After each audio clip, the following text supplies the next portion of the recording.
मैटलाबी प्यार chapter 36 true face behind the mask. Jain ने जैसे ही स्टेज पर कदम रखा, आज वहां कल से भी ज्यादा भीड़ थी। उसके स्टेज पर कदम रखते ही स्टेज पर जोरों से उसके नाम का शोर होने लगा।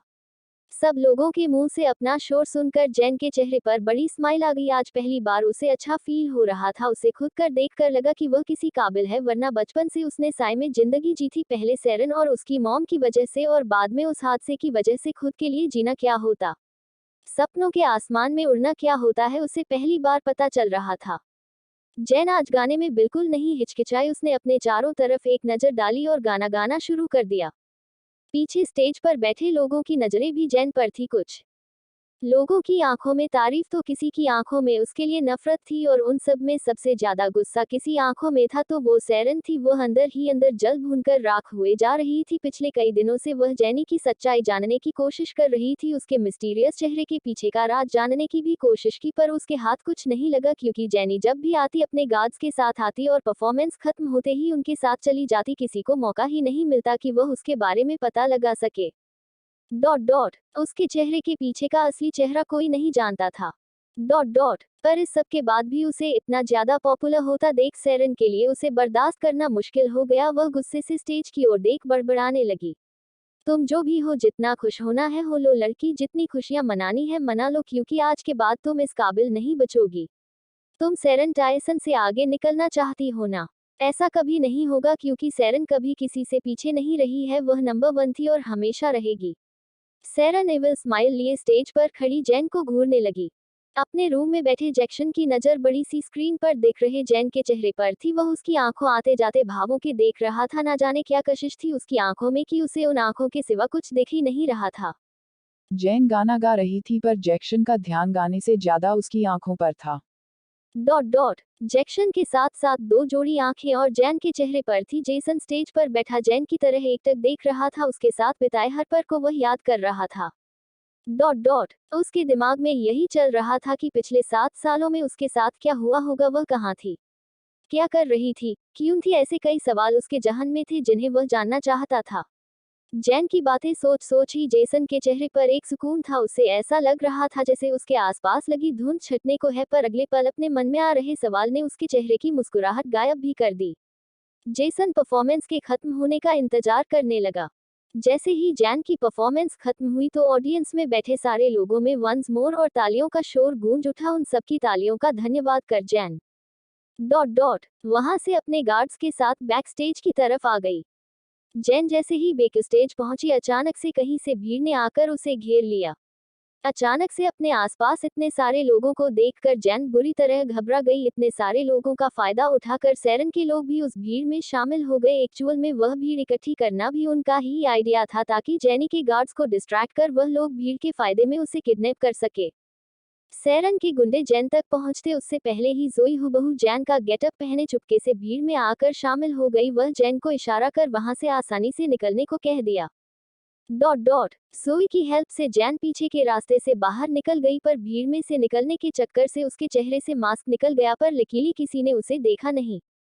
डॉट डॉट डॉट जैन बाहर निकलकर जैसे ही गहरी सांस लेते हुए सामने देखा तो अपने सामने खड़े जैक्सन को देख एक पल के लिए दंग रह गई। उसे लगा उसका राज खुल गया है, पर फिर अगले पल वह रिलैक्स भी हो गई, यह सोचकर कि जैक्सन उसे जानता ही नहीं है तो कोई फर्क नहीं पड़ता। अगर वह उसका चेहरा देख भी ले तो कोई फर्क नहीं पड़ने वाला। उसे आइडिया ही नहीं था कि जैक्सन ऑलरेडी ये जानता था कि वही जैन है। हालांकि उसे अभी ये नहीं पता था कि जिस लड़की से उसे अटैचमेंट है और जिसे वो ढूंढ रहा है, दोनों एक ही है। जैक्सन को अपने सामने देख जैन ने नजरें ऊपर कर हुए sweetly sorry and thank you एक साथ कहते हुए जाने के लिए पलट गई। जैन को अपने सामने देखकर जैक्सन बेचारा उसकी खूबसूरती में इतना खो गया कि भूल ही गया कि वह यहाँ आया क्यों था। जब उसने जैन को जाते देखा तब जाकर उसे रियलाइज हुआ। जैक्सन ने पीछे से उसे आवाज दे दी, miss Jain, I want to ask you something. Jackson के मुंह से अपना नाम सुनकर जैन और भी घबरा गई। उसे लगा उसे सारा सच पता चल गया है। वह मन ही मन भगवान से प्रार्थना करते हुए उसकी तरफ पलट गई। आई एम सॉरी, बट आप कौन? जैन ने मुश्किल से अपने इमोशन कंट्रोल कर डरते डरते सवाल किया। जैक्सन ने जैन के मुंह से ये सवाल सुना तो उसके चेहरे पर मुस्कुराहट आ गई। उसने स्माइल करते हुए जवाब दिया, miss Jain, you don't know me, but मैं आपके बारे में जानता हूँ। वैसे आप गलत मत समझिए, मैं बस आपसे कुछ देर बात करना चाहता हूँ। जी बोलिए। जैक्सन की बात सुन जेन ने जवाब दिया, क्या हम कहीं और जाकर बात कर सकते हैं, यहाँ बात करना थोड़ा अनकंफर्टेबल है। जैक्सन की बात पर जेन ने हाँ में सिर हिला दिया, पर जाने से पहले वह जैक्सन को 1 मिनट कहते हुए वैनिटी वैन की तरफ चले गई। जेन वहां अपने कपड़े चेंज कर without makeup normal jeans shirt पहने बाहर आई तो जैक्सन की नजरें वापस उसके चेहरे पर चली गई। जैन का चेहरा बिना मेकअप के भी बेहद खूबसूरत था। जैक्सन की नजरें देख जैन प्लीज कहते हुए जैक्सन की गाड़ी के पैसेंजर सीट पर जाकर बैठ गई। उधर भीड़ में खड़ी जोई उन सबको धोखा देकर आसानी से अपनी गाड़ी में वहां से निकल गई, यहाँ तक कि सैरन के लोग भी उसे नहीं पकड़ पाए। उन्होंने गाड़ी में आकर उसका पीछा किया, पर जोई जैसी प्रोफेशनल रेसर को रेसिंग में हराना उनके बस की बात नहीं थी। कुछ ही सेकंड में जोई उन्हें चकमा देकर निकल गई। जैन की परफॉर्मेंस खत्म होने के जेसन जैन को ढूंढता हुआ पीछे बैक स्टेज आया तो भीड़ में जैन को फंसे देखकर उसने जल्दी से सिक्योरिटी टीम को वहां बुला लिया। उन्हें उन लोगों को बाहर कर जैसे ही फ्री होकर जैन को ढूंढता हुआ आया तो जैन वहां से गायब थी। जैन को वहां ना देख वह उसे ढूंढता हुआ बाहर की ओर आ गया। वह कैसे ही स्टूडियो से बाहर निकला, स्पीड से जाती गाड़ी की तरफ देखकर हैरान रह गया, क्योंकि उसमें बैठी लड़की का चेहरा देख वह हैरान रह गया। गाड़ी में जोई बैठी हुई थी, उसे जैन के जैसे हुबहू कपड़ों में देख जेसन ने गाड़ी निकालकर उसका पीछा करना शुरू कर दिया। पहले तो जोई जेसन और उन गुंडों में रेस लगी हुई थी, पर बाद में वह गुंडे पीछे ही रह गए, सिर्फ जेसन और जोई बच गए। जेसन पूरी स्पीड से गाड़ी चलाते हुए जोई का पीछा कर रहा था, पर जितनी बार उसे लगता कि वह करीब है जोई अपनी गाड़ी भगा देती। हालांकि जोई ने जेसन की गाड़ी पहचान ली थी, पर उसने जो कुछ जेसन के साथ किया था उसके बाद उसके बीच कोई दोस्ती कोई रिश्ता नहीं बचा था, इसलिए उसे मजा चखाने के लिए वह जानबूझकर ऐसा कर रही थी। योजक चिन्ह योजक चिन्ह योजक चिन्ह योजक चिन्ह योजक चिन्ह योजक चिन्ह योजक चिन्ह। सैरन अपने गुंडों की कॉल आने का इंतजार कर रही थी, पर कॉल आई भी तो उन्होंने अपना प्लान फेल होने की खबर दी। अपना प्लान फेल होते देख सैरन पागलों की तरह चिल्ला उठी, गुस्से में इतनी पागल जो गई कि उसने अपने आसपास भी नहीं देखा। वह जोर जोर से चिल्लाने लगी। काफी देर तक अपना गुस्सा निकालने के बाद सैरन गुस्से से टायसन ग्रुप के ऑफिस के लिए निकल गई। वह रास्ते में जा ही रही थी कि अचानक सामने के एक कैफे पर उसकी नजर पड़ गई। वहां बैठे जाने पहचाने चेहरे को देखकर सैरन के हाथ से स्टीयरिंग छूट गई और उसकी गाड़ी सामने के पिलर से जाकर टकरा गई। जैन को वहां बैठे देख सैरन सदमे में थी। एक्सीडेंट होने के बाद भी वह बिना गाड़ी की परवाह किए उस रेस्टोरेंट की तरफ चले गई। वह जैसे ही रेस्टोरेंट के पास पहुंची तो सामने का नजारा देखकर और भी हैरान रह गई। जैन के साथ बैठे जैक्सन को देख वह बेहोश होते होते रह गई। उसे यकीन ही नहीं हो रहा था कि the famous business Jackson Jain के साथ वहां पर क्यों है, उनके बीच रिश्ता क्या है। ये जानने के लिए वह चुपके से रेस्टोरेंट के अंदर जाकर उनसे थोड़ी दूर पर जाकर बैठ गई।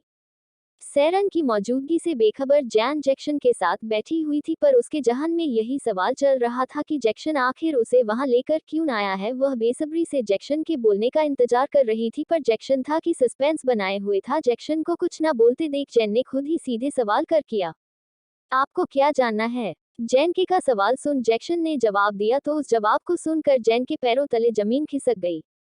जैन जैक्सन की ओर घूरते हुए बिना जवाब दिए वहां से उठ गई। CH-37 Unknown truth behind his memory loss. Miss Jen, sit down. Jackson ने चेयर खींचते हुए कहा। प्रेसिडेंट वाल्टर को चेयर खींचते देख जैन सदमे से थैंक यू कहते हुए बैठ गए। उसे यकीन नहीं था कि जैक्सन जैसा इंसान इस तरह जेंटलमैन वाला बिहेव करेगा। जैन चुपचाप बैठे जैक्सन के बोलने का वेट करती थी रही, पर जैक्सन साइलेंट था। उसे खामोश देख जैन ने खुद ही बात स्टार्ट कर दी। हाँ मिस्टर वाल्टर, आपको क्या जानना था? आई मीन क्या बात करनी थी? जैन हल्का सा खांसते हुए पूछा। जैन का सवाल सुन जैक्सन अपनी असमंजस की स्थिति से बाहर निकलकर जैन की तरफ देखने लगा। उसने उसकी ओर देख जवाब दिया, मिस जैन, दरअसल जो सवाल मैं आपसे पूछने जा रहा हूँ वो थोड़ा अजीब है, पर क्या आप बता सकती है 7 साल पहले जब आपकी बहन और आपके एक्स बॉयफ्रेंड मिस्टर जेसन की एंगेजमेंट पार्टी के दिन आप कहाँ थी? आई मीन क्या कुछ हुआ था? क्या हुआ? कुछ ऐसा हुआ था जो नहीं होना चाहिए? जैक्सन ने एक सांस में सवाल किया, पर उसे अंदर ही अंदर खुद भी घबराहट हो रही थी कि उसका जवाब कैसा होगा। अगर उसने ना कहा तो उसकी उम्मीद एक और बार टूट जाएगी, पर अगर इस लड़की ने हाँ कहा तो वह किस तरह जवाब देगा, कैसे सामना करेगा, कैसे एक्सप्लेन करेगा कि जिस इंसान ने उसकी जिंदगी खराब की थी वह वही है। जैक्सन का सवाल सुन जैन एकदम से चौंक गई। पिछले 7 सालों में किसी ने उसने अपनी बीती जिंदगी का जिक्र नहीं किया था, यहाँ तक कि उसने खुद से भी कभी यह सवाल नहीं किया। उसे खुद भी बहुत साल लगे थे उसे एक्सेप्ट करने में, और आज अचानक से जैक्सन के मुंह से अपने और जेसन के बारे में सुनकर उसके सारे दर्द उसकी आंखों में उतर आए। मिस जैन, मैं जानता हूँ मैं थोड़ा अजीब सवाल कर रहा हूँ, पर मेरा यह जानना बहुत जरूरी है। जैन को अपने सवाल के बदले खामोश देखकर जैक्सन ने वापस से जवाब दिया। जैक्सन के जवाब के बदले जैन बिना कोई जवाब दिए वहां से उठकर चली गई। जैक्सन बेचारा खड़ा उसे देखता रह गया। उसे समझ नहीं आया हुआ क्या जैन को क्या बुरा लगा। सैरन उन दोनों से थोड़ी ही दूर पर बैठी थी। उसे उन दोनों की बातें तो नहीं सुनाई दी, पर उसने जैन को जाते देखा तो वह वहां से उठकर चुपके से उसके पीछे पीछे बाहर आ गई। वह जैन के सामने जाने ही वाली थी। जैक्सन दौड़ता हुआ जैन के सामने आ गया। जैक्सन को वहां देख सैरन वापस पलट गई। जैन को सही सलामत देखकर सैरन गुस्से से मुट्ठी बंद कर खुद से चिल्ला उठी। How is it possible? How can she survive? No she can't be Jane Taylor. मुझे कोई गलतफहमी हो रही है। वह इतनी खूबसूरत नहीं हो सकती। वह मुझसे ज्यादा सक्सेसफुल नहीं बन सकती। She can't be her. No, no way. सैरन ने गुस्से से अपनी माँ क्लारा को कॉल लगा दिया। क्लारा ने जैसे ही फोन उठाया सैरन ने उसे जैन के वापस आने की खबर दी और जैक्सन के साथ बैठी जैन की एक फोटो उसे सेंड कर दी। जैक्सन और जैन की फोटो देखकर क्लारा का गुस्सा आसमान में था। How can this bitch survive? हमें इसे वापस भेजना होगा। We can't let her stay here. Don't worry mom, मैंने पहले ही इसका इंतजाम कर लिया है। वह सिंह बच गई तो क्या हुआ, मैं इस बिच को जाने नहीं दूंगी। सैरन ने अग्रेसिवली होते हुए जवाब दिया और क्लारा को अपना सारा प्लान बता दिया। सैरन का प्लान सुन क्लारा ने उसे केयरफुल रहने को कहकर फोन कट कर दिया। सैरन जब जैन और जैक्सन का पीछा कर रही थी तभी उसने उन गुंडों को कॉल कर अपनी भेजी गई लोकेशन पर बुला लिया। उनके बाहर आने तक वो लोग भी वहां पहुंच गए थे। सैरन ने उन सबको वहां देखकर उन्हें सारा प्लान समझा दिया और जैन को सामने से दिखाकर ने उन्हें उसका पीछा कर किडनैप करने को कह दिया। पैसों के लालच में उन गुंडों ने बिना आनाकानी के सैरन का ऑफर एक्सेप्ट कर लिया। Dash dash dash dash dash dash dash dash dash.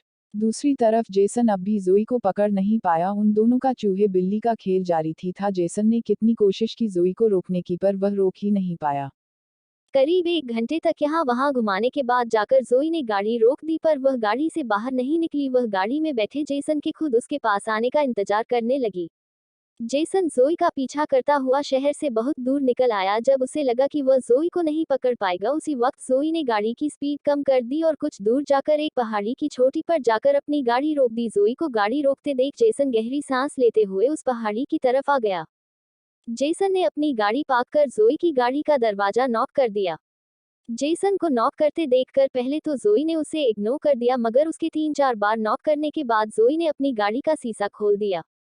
Hello sir, who are you? आप मेरी गाड़ी को नॉक क्यों किए जा रहे हैं? आपको दिखता नहीं है मैं रिलैक्स कर रही हूँ। सोई ने चेहरे पर स्टिफ एक्सप्रेशन लिए हुए सवाल किया। सोई का सवाल सुन जेसन के चेहरे का रंग उड़ गया। उसने आंखों से जोई की ओर देख जवाब दिया। सोई, इट्स मी जेसन। तुम ऐसे क्यों बात कर रही हो जैसे जानती नहीं हो? जोई, मुझे सिर्फ तुमसे बात करनी थी। कब से बात करने की कोशिश कर रहा हूँ पर तुम मुझे अवॉइड किए जा रही हो। तुम्हारे पीछे पीछे मैं यहाँ तक आ गया हूँ। सोई, मुझे बस 1 मिनट बात करनी है तुमसे प्लीज। जेसन की बात सुन जोई गुस्से से गाड़ी का दरवाजा खोल गाड़ी से बाहर आ गई और जेसन के सामने जाकर हाथ फोड़कर खड़ी हो गई। मिस्टर जेसन वॉकर, अगर मैं आपको अवॉइड कर रही हूँ तो इसका मतलब साफ जाहिर है कि मुझे तुमसे कोई बात नहीं करनी थी। तुम कैसे उम्मीद कर सकते हो जेसन डॉट कि जो तुमने मेरी जैन के साथ किया उसके बाद में तुमसे बात करती? जेसन, अगर जैन ने मुझे अपनी प्रॉमिस नहीं दी होती तो आई स्वेयर जो तुमने किया उसके बाद मैं तुम्हें जिंदा नहीं छोड़ती। शुक्र करो मैं मजबूर हूँ जैन की वजह से। और ये बताओ इतना सब होने के बाद तुम्हारी हिम्मत कैसे हुई मेरे सामने आने की, इससे पहले कि मेरा दिमाग खराब हो और मैं भूल जाऊं जैन से किया प्रॉमिस। तुम यहाँ से चुपचाप चले जाओ, मुझे तुम्हारी शक्ल देखने में कोई इंटरेस्ट नहीं है। सोई का गुस्सा देख जेसन चुप हो गया, पर वह जाने के बजाय घुटनों के बल जमीन पर बैठकर रो पड़ा। डॉट उद्धरण चिन्ह। सोई, ये सब मैंने जानबूझकर नहीं किया था। जो कुछ भी हुआ अनजाने में हुआ। डॉट एक्सीडेंट की वजह से मैं जैन को पहचान ही नहीं पाया। मेरे परिवार वालों ने सैरन ने मेरे खिलाफ साजिश कर मुझे मजबूर कर दिया। डॉट मुझे ये यकीन दिला दिया कि सैरन मेरी फियोंसे है। मेरा यकीन को जो मैं नहीं जानता था। इतने साल मैं इस गलतफहमी में रहा। सबने मेरे खिलाफ साजिश कर जैन को मुझसे अलग कर दिया, पर फिर भी मुझे हमेशा से लगता था कि मैं कुछ गलत कर रहा हूँ। डॉट मैंने कभी सैरन से प्यार नहीं किया, ना उसे अपने करीब आने दिया। भले ही मेरी वजह से जैन के साथ ये सब हुआ, पर मैं नहीं जानता था जोई कि ऐसा कुछ होगा। मानता हूँ इसमें मेरी भी गलती है, मुझे जैन का यकीन करना चाहिए था, पर उस वक्त में एक कोरे कागज की तरह था जोई, जिसमें मेरे परिवार वालों ने, टायसन फैमिली वालों ने मिलकर कुछ और भर दिया। यहाँ तक कि मेरी कभी याददाश्त आने ही नहीं दी, मुझे दवाइयाँ खिलाते रहे। जेसन, जो कुछ तुमने जाने या अनजाने में किया उससे सच नहीं बदल सकता। तुम सब की वजह से जैन किस हालत से गुजरी तुम्हें अंदाजा भी नहीं है। तुम्हारी माफी या तुम्हारा सच उसके गुजरे कल को उसमें लगे घावों को बदल नहीं सकता। जेसन की बात सुन जोई ने जवाब दिया, हालांकि ये सच भी था, क्योंकि जो कुछ जैन के साथ हुआ 7 साल पहले हुआ था वह किसी ट्रेजेडी से कम नहीं था। इसकी वजह से इतने साल उसने दर्द सहा था और ये सब भुलाया जाना कतई मुमकिन नहीं था। मैं जानता हूँ जोई, बट मैं एक बार जैन से मिलना चाहता हूँ, उससे बात कर अपने किए की माफी मांगना चाहता हूँ। मेरी इतनी सी रिक्वेस्ट एक्सेप्ट कर लो प्लीज। प्लीज मुझे जैन से मिला दो जोई। जेसन ने जोई के सामने हाथ जोड़ दिए। जेसन के जोई पर कोई असर नहीं हुआ, वह बुत बने हुए खड़ी थी। जेसन की माफी उसके अंदर की नफरत को कम नहीं कर सकती थी। हालांकि जो कुछ जेसन ने कहा वह उसके लिए भी शौकन था, क्योंकि उसे बिल्कुल यकीन नहीं था कि सैरन और उसकी मां मिलकर जैन के खिलाफ इतनी बड़ी साजिश करेंगे। अपने सवाल के बदले जोई को जवाब ना देते देख जेसन ने, जोई बस एक बार प्लीज। मुझ पर एक बार यकीन करो जोई। मैं सचमुच नहीं जानता था, इनफैक्ट मुझे अब भी सारा सच नहीं पता। मेरे जहन में बस कुछ धुंधली यादें थी। वह जैन से वापस मिलने के बाद से मुझे धुंधली यादें दिखाई दे रही थी। उसके मेरे करीब होने से मुझे वापस से सब कुछ याद आने लगा है। मैं उससे मिलकर जब जानना चाहता हूँ। जोई प्लीज मुझे मौका दो, मैं तुमसे भीख मांगता हूँ जोई। जेसन अपना सिर जमीन पर रखे जोई के सामने गिड़गिड़ा उठा। उसे ऐसे हाल में देख जोई को भी अच्छा नहीं लग रहा था, पर जैन के दर्द के आगे ये कुछ नहीं था। उसने जैन को जिस हाल में देखा था उसके सामने तो ये 1% भी नहीं था। जेसन के सवालों का बिना जवाब दिए जोई वापस गाड़ी में जाकर बैठ। वह एक नज़र जेसन की तरफ गाड़ी स्टार्ट कर दी। वह कुछ सेंटीमीटर चली ही होगी कि जेसन को उस हाल में देख उससे गाड़ी का शीशा नीचे कर दिया। कोट आई एम सॉरी जेसन, पर मैं ये नहीं कर सकती। जोई जेसन को जवाब देकर वहां से निकल गई। Writing hand. 38 किडनैपिंग। जैक्सन की बात पर जैन पीछे पलटी तो उसकी आंखों में आंसू थे। जैन को अपनी बातों से इतना हद देख जैक्सन को बुरा लग गया। उसने माफी मांगते हुए जवाब दिया, miss Jain, I am sorry, मैं आपको अनकंफर्टेबल नहीं करना चाहता है। मैं तो बस कुछ चीजें जानना चाहता था, इसीलिए आपसे ये सवाल किया। अगर मुझे पता होता आपको बुरा लगेगा तो मैं नहीं करता। जैक्सन ने चेहरे पर गिल्टी एक्सप्रेशन लिए हुए कहा। जैक्सन की बात सुन जैन ने कुछ नहीं कहा। वह एक नज़र उसकी ओर देख वापस पलट गई। जैन को जाता देख जैक्सन उसे जाते हुए देखता रह गया। उसकी आंखों में आंसू की वजह से उसे बुरा लग रहा था, इसीलिए उसने उसे अप्रोच भी नहीं किया। रेस्टोरेंट से निकल जैन सड़क पर बेवजह चले जा रही थी। उसके दिमाग में सारी बीती बातें चल रही थी। उसे ऐसा लगा जैसे किसी ने उसके सारे गम कुरेद कर रख दिए। जैन कड़ी देर तक इमोशनल होकर उन यादों में खोए रही। फिर थोड़ी देर बाद में ना जाने कुछ सोचकर रुक गई और सामने बने बाथरूम की तरफ चली गई। बाहर जैन को फॉलो कर रहे गुंडे जैक्सन के दूर जाने का ही इंतजार कर रहे थे। वह जैसे ही बाथरूम के अंदर गई उन लोगों ने उसे किडनैप करने का अपना प्लान तैयार कर लिया, ताकि जैन के बाहर आते ही वह किडनैप कर सके।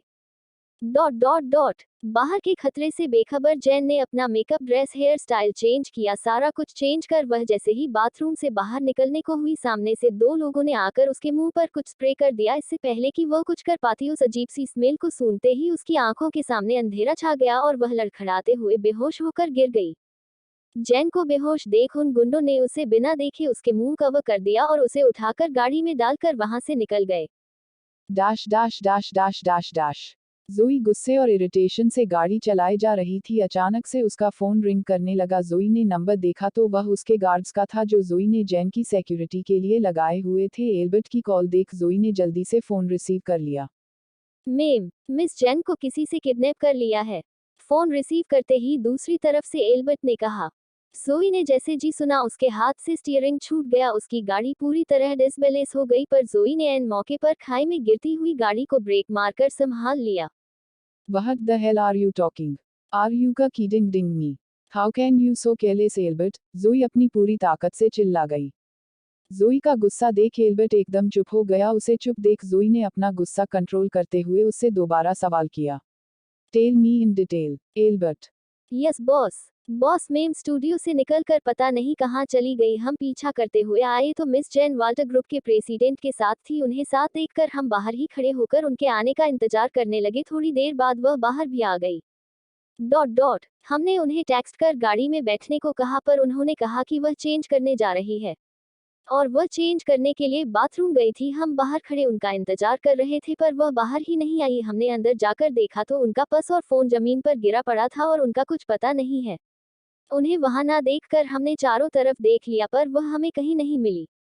एल्बर्ट ने एक सांस में जवाब दिया, जाकर उसे ढूंढो, उसे एक नी खरोंच नहीं आने चाहिए एल्बर्ट, वरना मैं तुम सबका क्या हश्र करूंगी, तुम सोच भी नहीं सकते।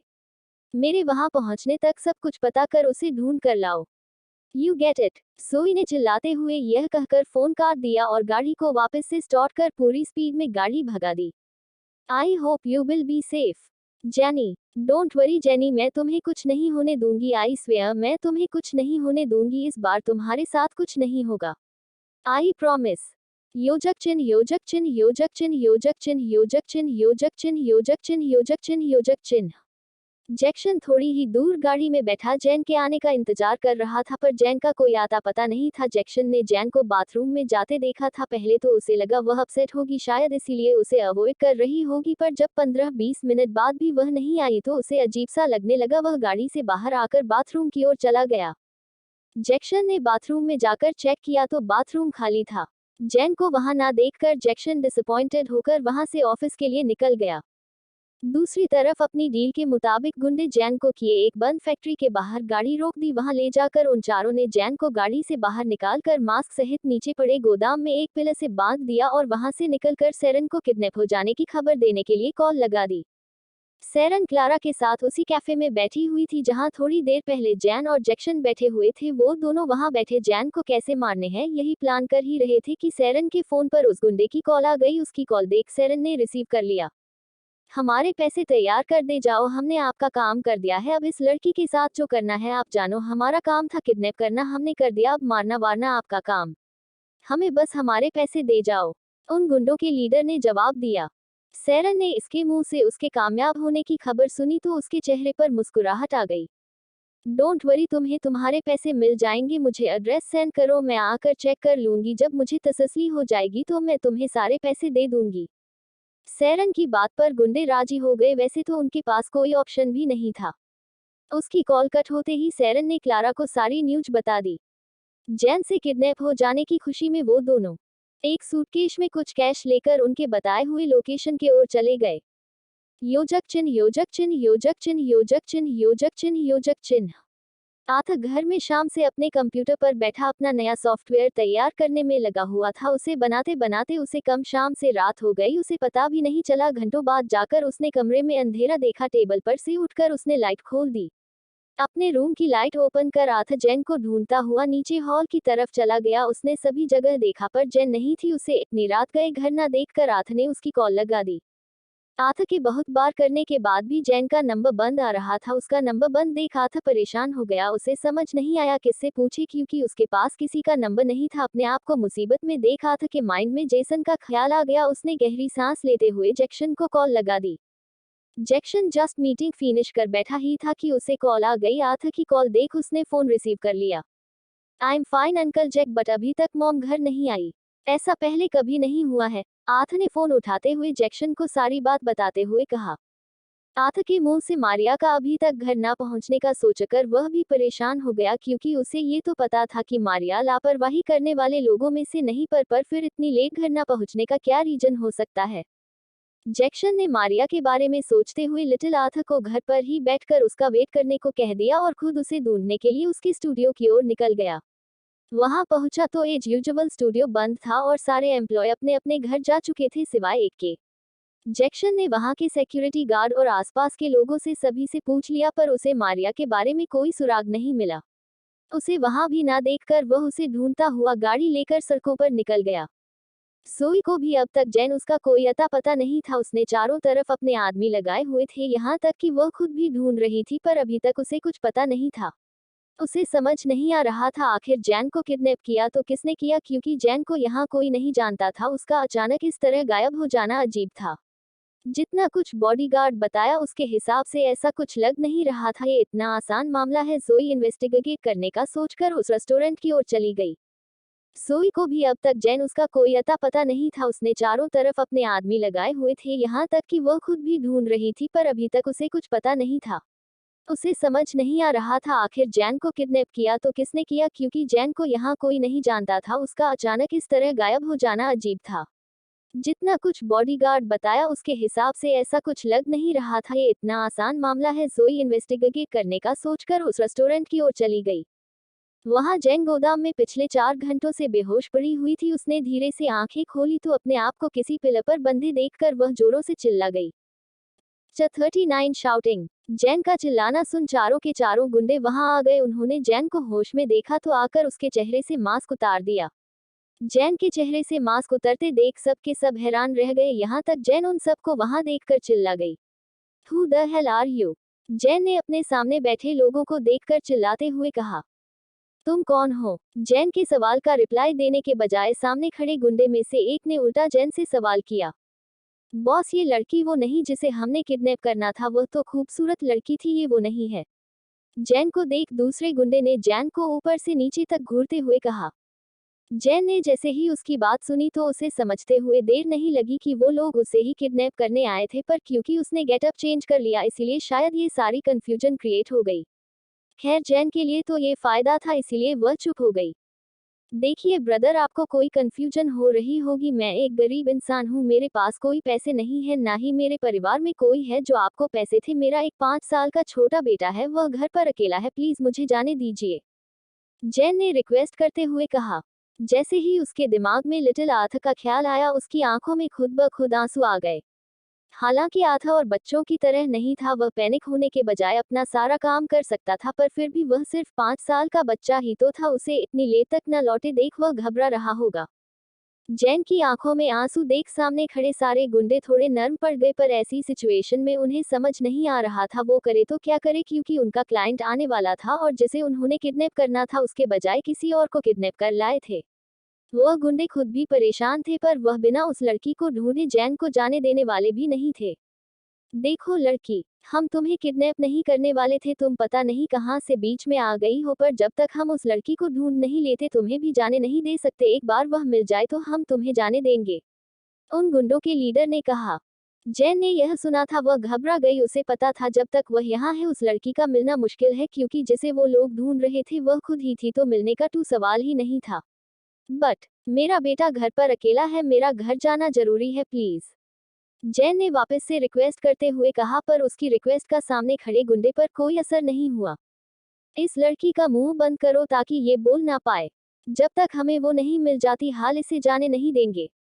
हम कुछ तो करना होगा, क्योंकि हमारी क्लाइंट यहाँ पहुँचने वाली थी, उन्होंने उस सिंगर को किडनैप कराने के लिए हमें अच्छी खासी कीमत दे रही है, इस मौके को हम जाने नहीं दे सकते।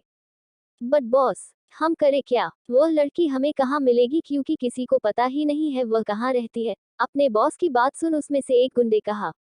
इस बात को लेकर तो उन गुंडों का हेड भी परेशान था, पर फिर भी उसने कुछ सोचते हुए जवाब दिया, उस लड़की को वहां जाकर ढूंढो जहां से वह गायब हुई थी, हो सकता है कि वह आसपास ही हो। Yes boss. उसके 2 आदमी गाड़ी, ये कहते हुए गाड़ी लेकर वहां से जैन को ढूंढने निकल गए। योजक चिन्ह योजक चिन्ह योजक चिन्ह योजक चिन्ह योजक चिन्ह योजक चिन्ह योजक चिन्ह योजक चिन्ह योजक चिन्ह योजक चिन्ह। जैक्सन ने मारिया को हर जगह ढूंढ लिया, पर उसे कोई सबूत नहीं मिला। उसे समझ नहीं आया पता करे तो किससे पता करे। काफी देर तक यहाँ वहां ढूंढने के बाद उसने कुछ सोचते हुए मार्टिन को कॉल लगा दी और उसे मारिया का नंबर देकर उसकी लोकेशन ट्रेस करने को कह दिया। 10 मिनट बाद जैक्सन के हाथों में जैन की लोकेशन थी। उसने फोन पर लोकेशन चेक की तो वह सिटी से बाहर किसी विलेज एरिया का दिखा रहा था। जैक्सन ने एजेक्ट लोकेशन के ऑप्शन पर क्लिक किया तो वह लोकेशन किसी सीमेंट फैक्ट्री का था। जैक्सन ने फैक्ट्री के बारे में गूगल में चेक किया तो वह बंद थी। किसी बंद पड़ी फैक्ट्री में मारिया का जाना उसे अजीब लग रहा था, उसे दाल में कुछ काला नजर आ रहा था। जैक्सन ने फोन को साइड में रखकर गाड़ी पूरी रफ्तार से वहां की ओर दौड़ा दी। दूसरी तरफ जोई का भी सेम हाल था। वह लगभग 2-3 घंटे से जैन को ढूंढने की कोशिश कर रही थी, पर जैन का कुछ पता नहीं था। जैन को ना मिलते देख जोई गुस्से से गाड़ी सड़क किनारे रोककर स्टीयरिंग पर अपना हाथ मार दिया। वह गुस्से से खुद से चिल्ला उठी, कहाँ हो तुम जैन? कहाँ मैं तुम्हें? मुश्किल से तो 6 साल बाद तुम वापस लौटी थी और आज फिर हवा की तरह गायब हो गई। प्लीज, जिजस, कुछ तो हिंट दीजिए, मुझे कोई तो सुराग दीजिए जिससे मैं जैन को ढूंढ सकूं। जोई स्टीयरिंग पर अपना सिर रखे भगवान से प्रार्थना करने लगी। कुछ पल आंखें बंद करने के बाद जैन के ख्याल से उसे कुछ हो जाने के डर से जोई ने आंखें खोल दी। I have to find out about her. वह मिस्टर जैक्सन के साथ डिनर कर रही थी। जैक्सन को पता होगा वह कहाँ गई। ओह हाँ, एल्बर्ट ने कहा था जैन वॉशरूम गई थी फिर बाहर नहीं आई। वहाँ का वीडियो फोटोज वह बता सकता है कि जैन का है। ओह गॉड, अभी तक मैंने ये सोचा क्यों नहीं। मुझे जल्दी वहां जाकर चेक करना होगा कि जैन वहां से बाहर नहीं निकली तो गई कहाँ। जोई वाई ने खुद से बातें करते हुए पूरी स्पीड से गाड़ी सड़क पर दौड़ा दी। अगले 10 मिनट में जोई उस शॉप के बाहर थी जहां से जैन गायब हुई। जोई ने उस शॉप के ओनर से बात कर उन्हें सारी बात बताई तो वह उसकी मदद के लिए मान गए। वह जोई को सीसीटीवी रूम में लेकर चले गए।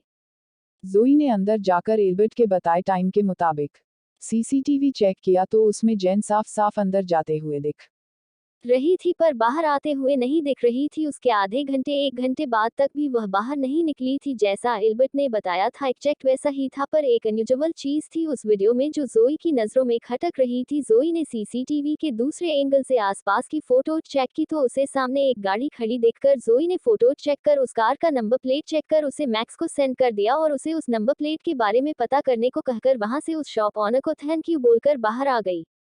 जोई के कहने के 15 मिनट बाद मैक्स ने गाड़ी के बारे पता कर जोई को उस गाड़ी के ओनर की सारी डिटेल्स सेंड कर दी। जोई ने जैसे ही गाड़ी चलाते चलाते उस आदमी की डिटेल देखी तो वह सीट कहते हुए चिल्ला उठी। उसने अपनी रेसर वाली फुल स्पीड में गाड़ी भगा दी बिना ट्रैफिक पुलिस की परवाह किए। जिस आदमी की वह गाड़ी थी वह और कोई नहीं बल्कि उस ग्रुप का लीडर था जिसके नाम पर किडनैपिंग के बहुत से चार्जेस लगे हुए थे, यहाँ तक कि वह कितनी बार जेल जा चुका था। उसके क्राइम्स की लिस्ट बहुत बड़ी थी। उस आदमी की लोकेशन देखकर जोई ने पुलिस को कॉल कर गाड़ी सिटी से बाहर की ओर दौड़ा दी। योजक चिन्ह योजक चिन्ह योजक चिन्ह योजक चिन्ह योजक चिन्ह योजक चिन्ह योजक चिन्ह योजक चिन्ह।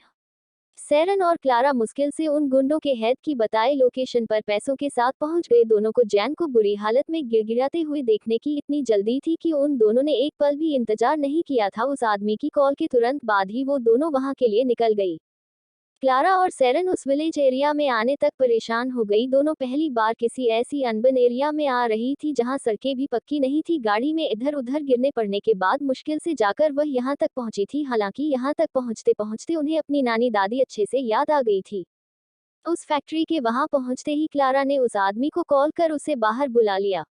उन दोनों को इतनी जल्दी वहां देखकर वह आदमी घबरा गया। उसे समझ नहीं आया कि वह क्या एक्सक्यूज दे, पर फिलहाल उस क्लाइंट को रिसीव करना जरूरी था। उसने अपने साथ खड़े लड़के को जैन का चेहरा ढकने को कहकर सैरन और क्लारा को लेने बाहर चला गया।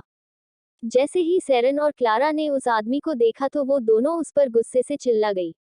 अपने सारी भड़ास उसमें निकालने के बाद दोनों मुद्दे पर आ गई। तुमने जितनी अमाउंट कही थी मैं लेकर आ गई हूँ, अब मुझे उस लड़की के पास लेकर चलो। मुझे उसकी शक्ल अभी देखनी है, मैं भी तो देखूं वह बिच इतने सालों में कितनी बदल गई है। क्लारा ने उस आदमी की तरफ पैसे देते हुए कहा। क्लारा के हाथ में पैसे देखकर जैसे ही वह आदमी लेने को हुआ, क्लारा ने अपने हाथ पीछे कर दिए। पहले उस लड़की के पास लेकर जाओ फिर तुम्हें तुम्हारे पैसे मिल जाएंगे। मिसेज टायसन, इतनी भी क्या जल्दी है? आप इतनी दूर से आई है, कुछ पीजिए फिर आराम से रिलैक्स होकर उस लड़की को जहां ले जाना है ले जाए। Yes mom, he is right, मैं भी थक गई हूँ, थोड़ी देर रिलैक्स करते हैं। वैसे भी उस बिच से मिलने की इतनी क्या जल्दी है? उस गुंडे की बात सुन सैरन ने भी अग्री करते हुए कहा। लेकिन उसकी बात को क्लारा ने काट दिया। सैरन हनी, हम यहाँ बैठने नहीं आए हैं, हमें निकलना भी है। अगर तुम्हारे डैड को पता चला हम दोनों मिसिंग है तो वो सवाल करेंगे, और तुम तो जानती हो तुम्हारे डैड कैसे हैं। हम उन्हें पता नहीं लगने दे सकते कि ये बिच वापस आ गई है, वरना इतने सालों तक हमने जो कुछ अचीव किया है वो सब एक पल में खो देंगे। क्लारा की बात सुन उस गुंडे के पास आखिर कोई ऑप्शन नहीं बचा सिवाय उन्हें उस कमरे में ले जाने के। वह इन दिस वे कहते हुए आगे आगे कमरे की ओर चला गया। जैसे ही वो दोनों माँ बेटी कमरे में पहुंचे, जैन उनकी आवाज से एक पल में समझ गई कि वो कौन है। उन दोनों की आवाज सुनकर ही जैन के अंदर की नफरत उसके आंखों में उतर आ गई। सालों पहले उन्होंने उसे मारने की कोशिश की, उसे बदनाम किया, और अब जैसे ही उसके यहाँ आने की खबर इन्हें मिली ये उसे मारने पहुंच गए। जैन को यकीन नहीं हो रहा था कि कोई इंसान इतना इविल कैसे हो सकता है। एक मिनट के लिए उसका मन किया कि वह उठकर उन दोनों को थप्पड़ मार दे, पर फिर अपना सच सामने आ जाने के डर से वह चुप रह गई। कमरे में एंटर होते ही सैरन और क्लारा ने जैन को चेयर पर बंधे देखा तो दोनों के चेहरों पर इविल स्माइल आ गई। उन दोनों के दिमाग में क्या शैतानी प्लानिंग चल रही थी, कोई सोच भी नहीं सकता था। जैन को देखते ही सैरन का गुस्सा सातवें आसमान पर था। वह अपना गुस्सा निकालने के लिए जैन को थप्पड़ मारने के लिए उसके करीब जाकर उसके मुंह से कपड़ा हटाने ही वाली थी कि बाहर से आती पुलिस की गाड़ी की आवाज और बहुत सी गाड़ियों को वहां की ओर आते देख सैरन का हाथ हवा में ही रुक गया। पुलिस के सायरन की आवाज का फायदा उठाकर वह गुंडा क्लारा के हाथ से पैसे लेकर वहां से भाग निकला। च 40 ऑथर्स प्रपोजल। जोई और जैक्सन दोनों एक साथ वहां पर थे। जैसे ही जैक्सन गाड़ी से बाहर निकला सामने से जोई भी पुलिस के साथ वहां पहुंच गई। दोनों एक दूसरे को वहां देखकर हैरान थे, पर किसी ने एक दूसरे से कोई सवाल नहीं किया क्योंकि ये वक्त सवाल जवाब करने का नहीं था। दोनों एक साथ जैन को ढूंढते हुए अंदर की तरफ दौड़ गए। वो दोनों अंदर पहुंचे तो जैन चेयर से बंधी हुई थी। जैन को इस हालत में देखकर जोई से पहले जैक्सन मारिया कहते हुए उसकी तरफ दौड़ गया। उसे देखते ही जैक्सन ने उसे गले लगा लिया। उसे सही सलामत देख उसका दिल ही जानता था कि उसे इस वक्त कितना सुकून मिल रहा था। जैक्सन को गले लगाते देख जोई और जैन दोनों हैरान थे। जैन को खुद भी नहीं पता था कि जैक्सन ने उसे क्यों गले लगाया, पर उसे गले लगाते देख उसे लगा जैसे वह किसी सेफ जगह पर है जहां उसे कोई छू भी नहीं सकता। पहली बार उसे किसी सुकून का एहसास हो रहा था। जैक्सन के वहां होने की वजह से जोई बेचारी चाहते हुए भी जैन को गले नहीं लगा पाई। वह उन दोनों को गले लगे देख माहौल को वापस नॉर्मल करते हुए खांस गई। क्या तुम ठीक हो मारिया? जोई ने कुछ देर बाद सवाल किया। जोई का सवाल सुन जैक्सन ने जैन का हाथ छोड़ दिया। वह आई एम सॉरी कहते हुए उठ गया और उठकर जैन के हाथ पैरों में बंधी रस्सी खोल दी। अपने आप को आजाद देखकर जैन की जान में जान आई। इतनी देर से वह इसी फिक्र में थी कि अगर उसे कुछ हो गया तो आथ का क्या होगा। लिटिल आथ के बारे में सोच सोच कर ही उसका मन घबराया हुआ था, जबकि वह खुद मौत के मुंह पर खड़ी थी, मगर फिर भी उसके मन में आथ के बारे में चल रहा था। शायद इसीलिए कहते हैं कि माँ की ममता से बड़ी दुनिया में कोई चीज नहीं होती। वही जैन के साथ था, पर अब खुद को वापस सही सलामत देखकर अच्छा लग रहा था। जैन जोई के पास आई तो उसका मन उसे गले लगाने को कर रहा था, पर जैक्सन को देख जोई ने इशारे से मना कर दिया। वह चुपके से जोई के साथ आकर खड़ी हो। ऐसे एन मौके पर जैक्सन और जोई को उसकी जान बचाते देख वह उनकी शुक्रगुजार थी। वो दोनों थोड़ी भी लेट हुए होते तो शायद उसकी जान जा चुकी होती, पर भगवान की कृपा से वह सेफ थी। जैन को सही सलामत देख पुलिस की टीम उन गुंडों को आसपास सर्च करने गई थी, पर वो लोग भाग चुके थे, उनके साथ साथ सैरन और क्लारा भी। पुलिस ने वापस आकर जैन से उन गुंडों के बारे में सवाल जवाब किया तो जैन ने उन्हें उन लोगों के बारे में सारा सच बता दिया, सिवाय क्लारा और सैरन के। वह उन दोनों को इन्वॉल्व कर अपना सच सबके सामने नहीं लाना चाहती थी, इसलिए उसने मना कर दिया। और इसकी दूसरी वजह ये भी थी कि उसका उनके साथ बहुत पुराना हिसाब था और वह इतनी आसानी से उन्हें सजा नहीं देना चाहती थी। जैन की बात सुन जैन ने अपना नाम पता सब मारिया के नाम से लिखवाकर कंप्लेंट रजिस्टर कर दी। पुलिस की सारी पूछताछ खत्म हुई तो उन्होंने जैन को जाने की इजाजत दे दी। जैन वहां से बाहर आई तो एक नई मुसीबत उसके सामने आकर खड़ी हो गई। उसके सामने जोई और जैक्सन एक साथ खड़े थे और दोनों ने एक साथ उसे अपनी गाड़ी में बैठने को कह दिया। जैन को समझ नहीं आया कि वह किसके साथ जाए। उसे जोई के साथ जाना था, पर उसके होते हुए वह उसके साथ जा नहीं सकती थी। मजबूरी में जैन जोई को इशारा कर जैक्सन के साथ गाड़ी में आकर बैठ गई। रास्ते में उनकी गाड़ी एक दूसरे से कुछ ही दूरी में थी।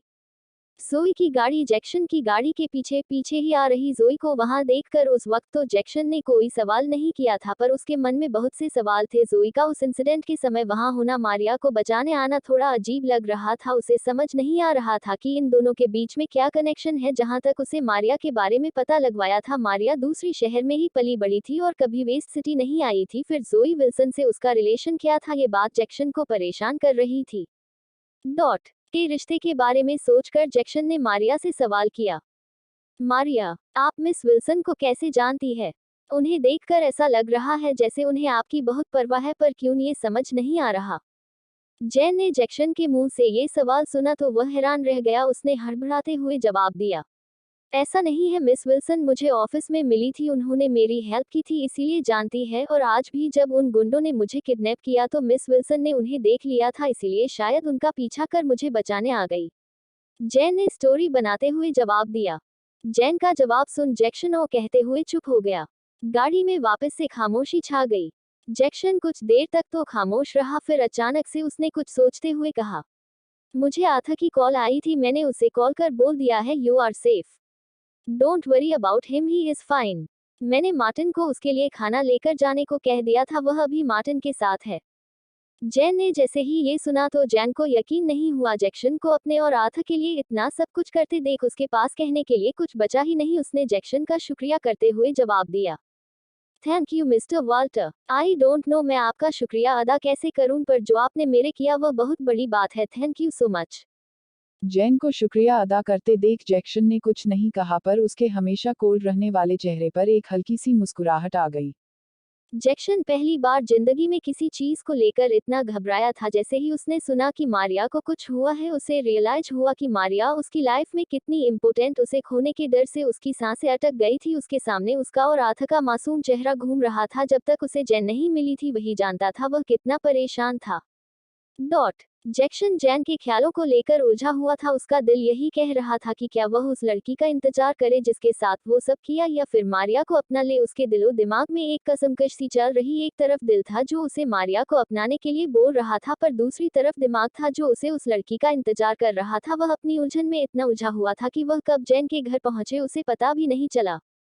जैक्सन ने जैन के घर का बाहर गाड़ी रोक दी। जैन बाहर आई तो थोड़ी ही दूर उनके पीछे से जोई की कार आकर रुक गई। जोई को वहां देखकर जैन गाड़ी से बाहर आकर उसकी तरफ आ गई।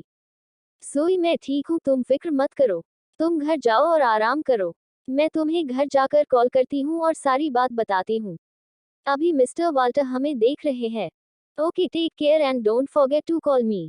जोई जैन को उसका ख्याल रखने को कहकर वहां से निकल गई।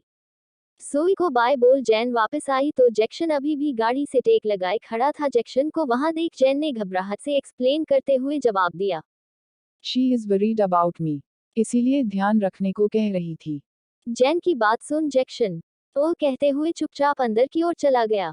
जैन को लगा जैक्सन उसे बाय बोल कर चला जाएगा, पर उसे अंदर की ओर जाते देख वह खड़ी देखती रह गई। जैक्सन ने जैन को खड़े देखा तो उसे कम इन कहते हुए अंदर चला गया। जैक्सन को जाते देख जैन भी उसके पीछे पीछे चल पड़ी। जैन जैसे ही अंदर आई, जैन और जैक्सन को देखकर आर्थ मॉम कहते हुए जैन के गले लग गया। लिटिल आर्थ को देख जैन ने घुटनों के बल बैठकर उसे गले लगा दिया। उसे कसकर गले लगाते हुए उसके माथे पर किस कर दिया। I am sorry sweetie, mom थोड़ा लेट हो गई, क्या आपने डिनर किया? जैन ने लिटिल अर्थ के चेहरे पर हाथ लगाते हुए कहा, mom I am fine, but आप कहाँ थी और आप इतनी लेट कैसे हुई? डू यू नो मैं कितना वरीड था? आई थॉट किसी ने मेरी ब्यूटीफुल मॉम को किडनैप कर लिया है। जैन की बात सुन लिटिल आर्थ ने उल्टा क्वेश्चनिंग टोन में सवाल किया। आर्थ का सवाल सुन जैन बेचारी स्पीचलेस हो गई। उसने आर्थ को बहाना बनाते हुए जवाब दिया। वह उसे अपनी किडनैपिंग का बात कर डराना नहीं चाहती थी। उन दोनों माँ बेटों की कन्वर्जेशन सुनकर जैक्सन और मार्टिन के चेहरे पर स्माइल थी। उन दोनों के चेहरों की स्माइल देखकर जैन थोड़ा एम्बरेस होते हुए खड़ी हो गई। वह सॉरी कहते हुए उनके लिए पानी लेने किचन की ओर चले गई। आर्थ ने जैक्सन को देखा तो वह भागता हुआ जैक्सन की ओर आ गया। उसने अपने नन्हे हाथों से जैन की टांगों को हक कर लिया। Thank you uncle Jack, thank you मेरी मॉम को वापस लाने के लिए। आपने अपना प्रॉमिस पूरा किया, बट अब प्रॉमिस पूरा करने की मेरी बारी है। उस दिन मैंने आपसे कहा था ना, जिस मुझे लगेगा आप मेरी मॉम के लिए बेस्ट है, मैं उन्हें डेट करने की इजाजत आपको दे दूंगा। अंकल जैक, आप मेरी मॉम को डेट कर सकते हैं, आर्थ ने स्माइल करते हुए कहा। जैक्सन और मार्टिन ने जैसे ही ये बात सुनी तो दोनों एक दूसरे की शक्ल देखते रह गए। और सेम हाल जैन का भी था। यह सुनकर उसका पिया हुआ सारा पानी एक झटके से बाहर निकल गया। Writing hand, writing hand, writing hand, writing hand.